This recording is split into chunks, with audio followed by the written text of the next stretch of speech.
Assalamualaikum warahmatullahi wabarakatuh. Saya Helmi Marwan Nur Ajija dari semester 3C Fakultas Hukum Universitas Surya Kencana.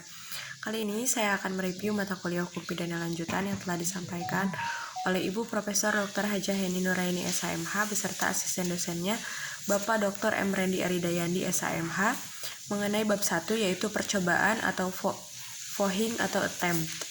Yang pertama, pengertian dan sifat percobaan. Percobaan bukan tindak pidana yang berdiri sendiri karena bergantung pada tindak pidana yang dilakukan pelaku tindak pidana. Pasal 53 KUHP menjelaskan mengenai mencoba melakukan kejahatan akan dipidana. Sedangkan pasal 54 KUHP mencoba melakukan pelanggaran tidak dipidana. Maka perbedaan dari pasal 53 dan 54 itu suatu percobaan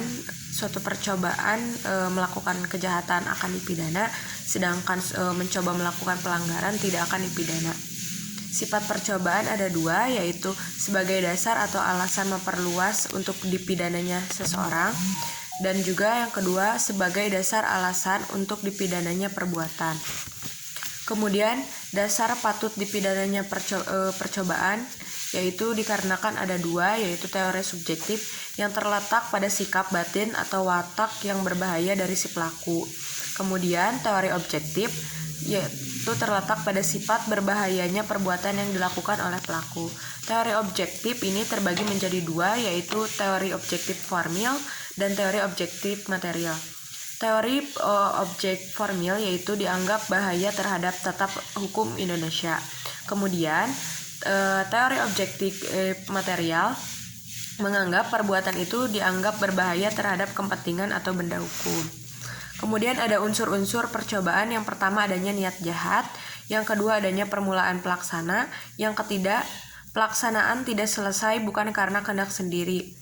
Pelaksanaan tidak selesai bukan karena kehendak sendiri itu ada tiga alasan. Yang pertama adanya penghalang fisik, yang kedua akan terjadinya penghalang fisik, dan yang ketiga adanya penghalang yang disebabkan oleh faktor. Kemudian percobaan mampu dan tidak mampu merupakan perbuatan pelaksanaan telah dilakukan, tetapi delik yang ditujunya tidak selesai atau akibat yang terlarang menurut undang-undang itu tidak timbul. Pembeda percobaan mampu dan percobaan dan tidak mampu yaitu pada percobaan objektif, yaitu menitik beratkan pada sifat berbahaya perbuatan. Kemudian